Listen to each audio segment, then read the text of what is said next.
समुद्राकाठी वसलेले मालवण हे कोकण प्रदेशातील पश्चिम घाट आणि अरबी समुद्र यांच्यामध्ये वसलेले ऐतिहासिक शहर आहे। तळ कोकणातील या शहरामध्ये आश्चर्यकारक समुद्री किनारे तसेच अभेद्य बेट, किल्ले, मंदिरे आणि सागरी बायोडायव्हर्सिटीने भरलेले हे एक रोमांचक शहर आहे। तर आज आपण पाहणार आहोत याच मालवण शहरामधील काही प्रेक्षणीय स्थळे, क्रिस्टल क्लिअर समुद्री किनारे व याच समुद्रातील काही वॉटर स्पोर्ट्स ऍक्टिव्हिटी, मालवणी जेवण आणि बरच काही। चला तर मग। नमस्कार मित्रांनो, मी साक्षी दळवी आणि तुमचं आपल्या YouTube चॅनलवर पुन्हा एकदा स्वागत आहे। तर मित्रांनो, कसे आहात? आशा करते की तुम्ही बरे असाल, मजेत असाल।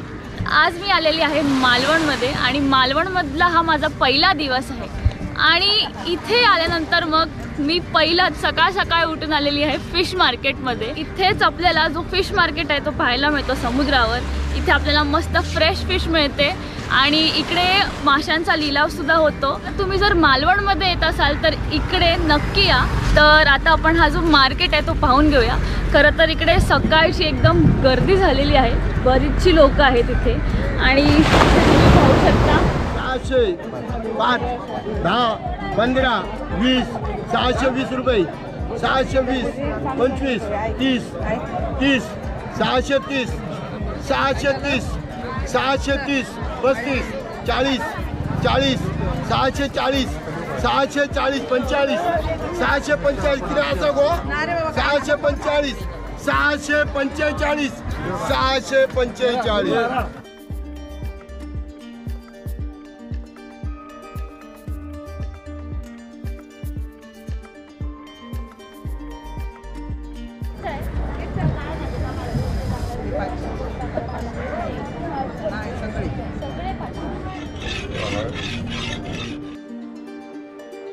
पहाटे किनाऱ्यावर पोचलेले विक्रेते जाळीदार टोपल्या आणि प्लॅस्टिकचे क्रेट्स घेऊन तर काही मोठे मासे वाळूवर ठेवूनच माशांची बोली लावत होते। एवढे मोठे मासे मी पहिल्यांदाच पाहत होते, त्यामुळे एक मासा उचलून तर मला पाहायचाच होता। मग काय, मी एक 6 किलोचा मासा उचलला आणि उचलल्यावर समजलं की हा मासा तर माझ्या हाईटच्या अर्धा आहे।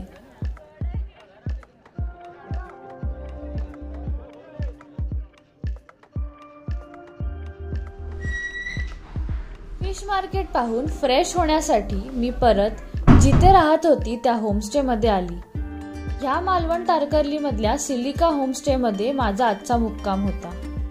हा होमस्टे तारकर्ली बीचच्या जवळ असून मालवण मार्केट पासून 6 ते 7 किलोमीटर अंतरावर आहे।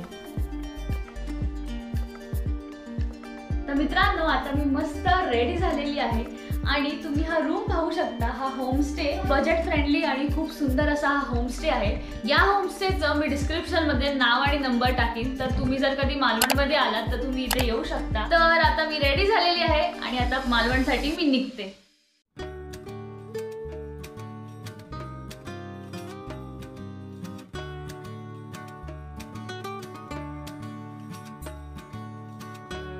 होमस्टे मधून निघाली आणि पुन्हा मालवणच्या छोट्या वळणदार रस्त्यावरून विकसित झालेले आपले मालवणचे परिसर पाहत मी पोचली समुद्र किनाऱ्यावर।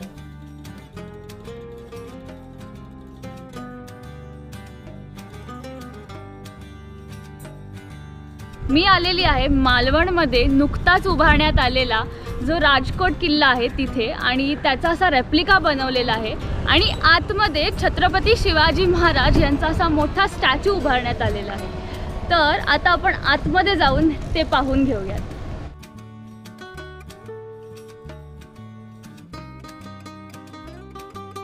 छत्रपती शिवाजी महाराजांनी सिंधुदुर्ग किल्ल्याचे जमिनीवरील हल्ल्यांपासून संरक्षण करण्यासाठी राजकोट किल्ला बांधला होता।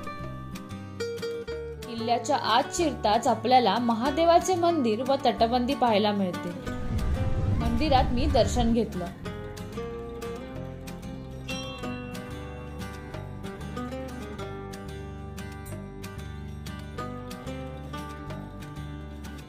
पण माझं लक्ष वेधून घेतलं समोर असलेल्या छत्रपती शिवाजी महाराजांच्या स्मरणार्थ उभारण्यात आलेल्या भल्या मोठ्या अशा महाराजांच्या प्रतिमेने.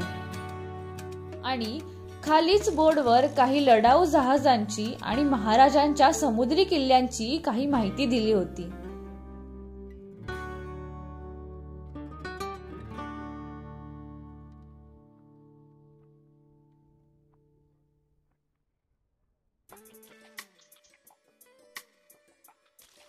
राजकोट पाहून मी निघाली 4 किलोमीटरवर असलेला पद्मगड किल्ला पाहायला.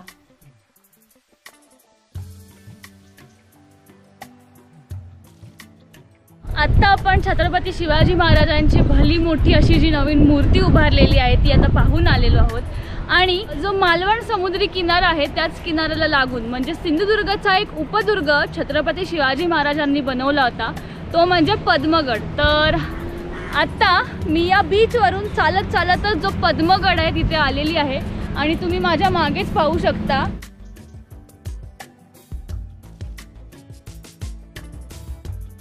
सिंधुदुर्ग किल्ला आहे त्या किल्ल्यावर लक्ष ठेवण्यासाठी हा पद्मगड बनवलेला होता.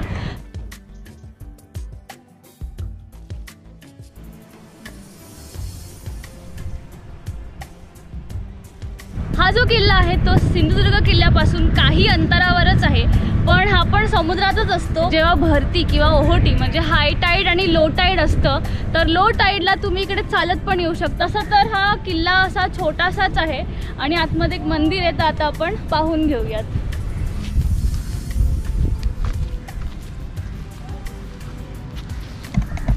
या किल्ल्याचा प्रवेशद्वार तुम्ही इकडे पाहू शकता. छत्रपती शिवाजी महाराजांनी सिंधुदुर्ग किल्ला बांधल्यावर त्याचं रक्षण करण्यासाठी राजकोट सोबत पद्मगड सुद्धा बांधला होता. सिंधुदुर्ग आणि मालवणची किनारपट्टी यांच्या मधल्या भागात समुद्राच्या खडकाळ भागात आपल्याला हा किल्ला दिसतो. तर या इथे आपल्याला एक मंदिर पाहायला मिळतं आणि एक पाण्याचं टाकं आहे जे फक्त पावसाळ्यात भरलेलं असतं. ह्या किल्ल्याची तटबंदी तुम्ही या साईडला पाहू शकता.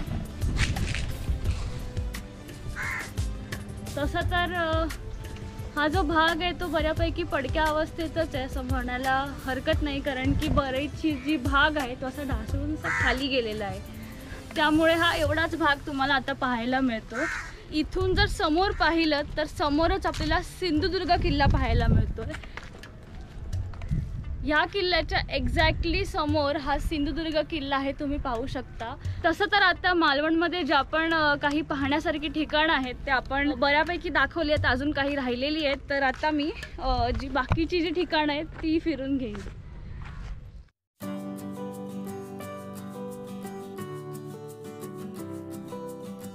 ऐतिहासिक महत्त्व व नैसर्गिक अधिवास लाभलेला हा मालवण समुद्र किनारा. त्यात हे नारळी पोफळींच्या बागा, बांबू सुपारीची झाडे, मऊ पांढरी शुभ्र वाळू, किनाऱ्याला लागलेल्या कलरफुल बोटी आणि अथांग पसरलेला सिंधू सागर असा हा रंगीबेरंगी मालवण बीच. अशा या बीचवर बरेच वॉटर स्पोर्ट्स ऍक्टिव्हिटी चालू होत्या आणि पर्यटकांची मौज मज्जा सुद्धा चालू होती.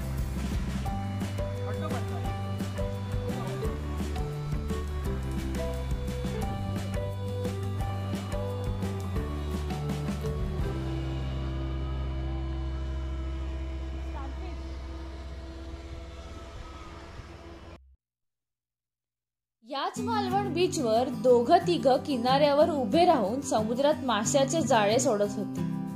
त्यानंतर एकत्रितपणे त्या जाळीला थोडे थोडे ओढत किनाऱ्यावर आणले. मागे मागे सरकत जाणारे हे मच्छीमार आणि एका क्षणी किनाऱ्यावर जाळीत आलेले ताजे मासे पाहून मज्जाच आली.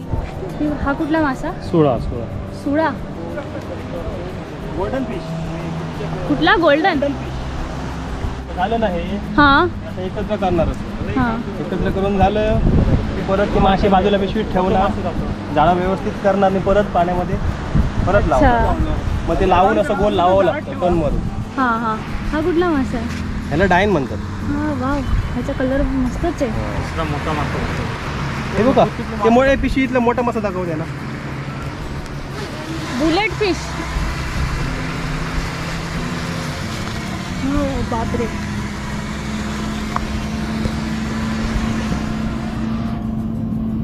Pomfret fish. आपल्यासोबत दिवाकर दादा आहेत. सिंधुदुर्ग किल्ला आहे आणि त्याचा काही जो इतिहास आहे त्याच्याबद्दल थोडीफार माहिती देणार आहे. जसं की आता मगाशी सांगत होते आपल्याला, त्यावेळची जी लोक होती त्यांना बोटीने जायला ती घाबरत होती. म्हणजे तिथे भूमिपूजन करायचं.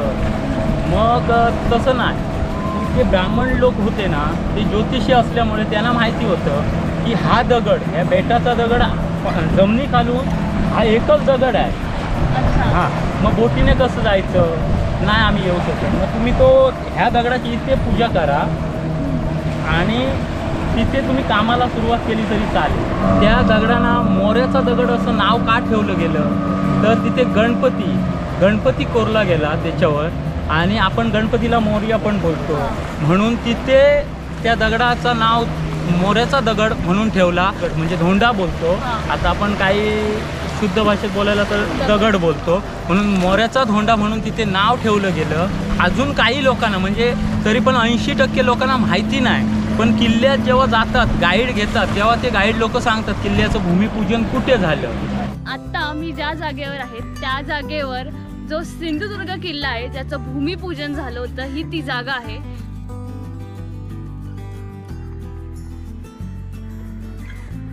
तुम्ही पाहू शकता इकडे गणपती बाप्पाची अशी मूर्ती कोरलेली आहे. या साईडला चंद्र आहे आणि इकडे सूर्य, असा गोल सूर्य आहे. आणि इथे जर आपण पाहिलं तर आपल्याला शंकराची पिंडी पाहायला मिळते आणि त्याच्या समोरच हे नंदी आहे आणि 2 पाऊलं अशी आहेत.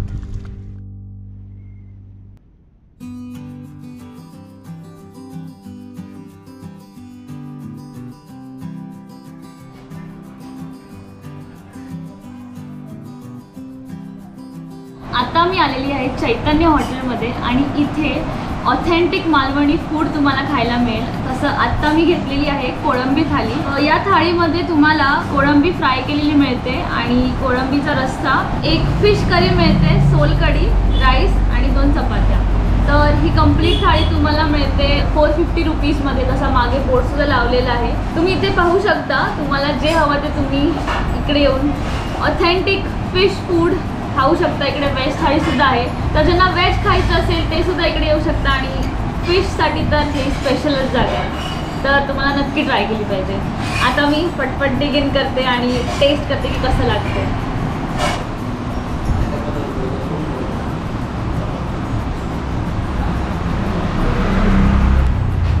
खूप छान आहे. तर मित्रांनो आता माझं जेवण झालेलं आहे आणि इथलं जेवण एकदम टेस्टी होतं, एकदम टेस्टी.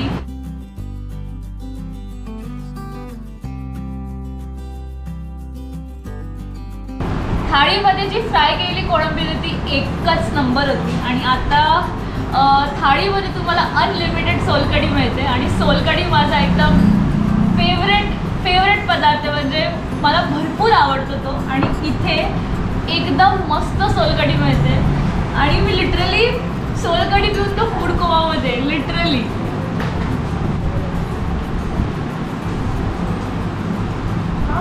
परफेक्ट टेस्ट आहे.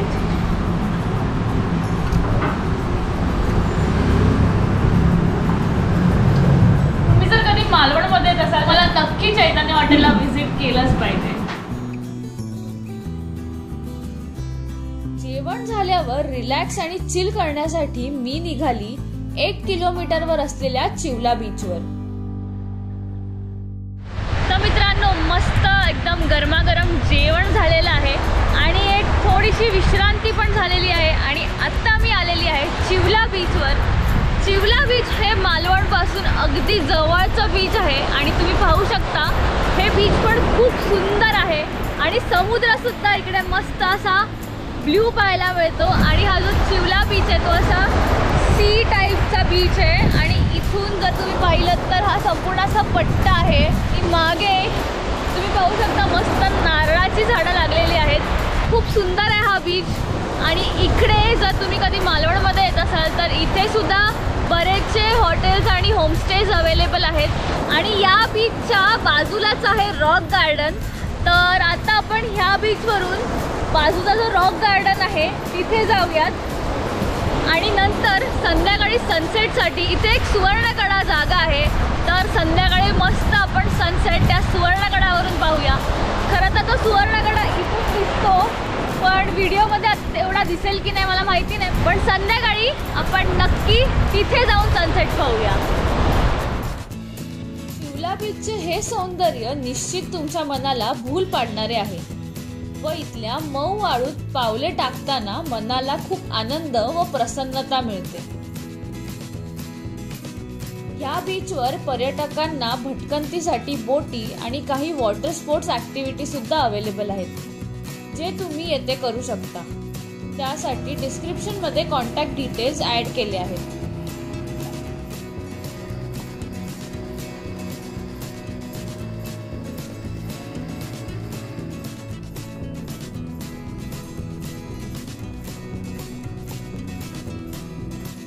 रस्त्यात श्रीदेव चौकचार प्रसन्न नावाचे मंदिर लागले. त्याचे दर्शन घेऊन या ठिकाणच्या अगदी जवळच्या रॉक गार्डन मध्ये मी आली. आता मी आलेली आहे रॉक गार्डनमध्ये, आणि रॉक गार्डन हे नाव या जागेचं असं का आहे तर इथे गार्डन बनवलेलं आहे आणि गार्डनला समोरच लागून रॉक्स आहेत आणि समोर समुद्र आहे, त्याच्यामुळे या जागेला रॉक गार्डन बोलतात. आणि तुम्ही इथे आजूबाजूचा हा जो परिसर आहे तो पाहू शकता की किती सुंदर आहे आणि वेल मेंटेन्ड आहे. मस्त इकडे झाडं वगैरे लावण्यात आलेली आहे आणि कंप्लीट ही जागा आहे. तुम्ही इथे येऊन मस्त एक्सप्लोर करू शकता.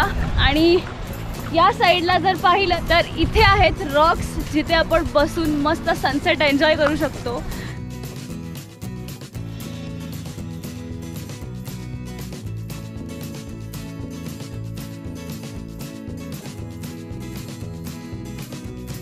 पण आपण इथे सनसेट नाही पाहणार आहोत, तर आपण जाणार आहोत सुवर्णकड्याला.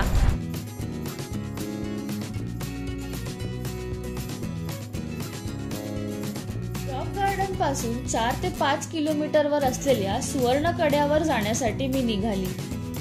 तसं तर कोकणात बरेचसे कलाकार भरले आहेत हे माहितीच आहे. तशी आपल्याला रस्त्यात बऱ्यापैकी लोकांची कला तर पाहायलाच मिळते. तसंच येथे जात असताना एका घराच्या बाहेर काही आगळी वेगळीच कला पाहायला मिळाली.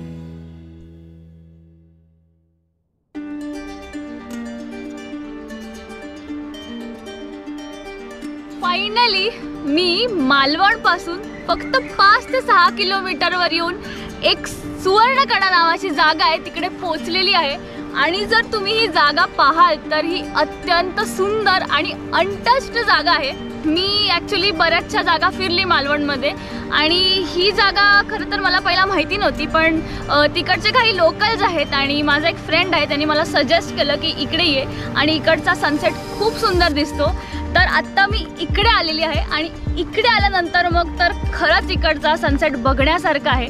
जर तुम्ही कधी मालवणमध्ये येत असाल तर ही जागा नक्की विजिट करा, कारण की खरंच खूप सुंदर आहे. आता मी सनसेट आहे तो एन्जॉय करते.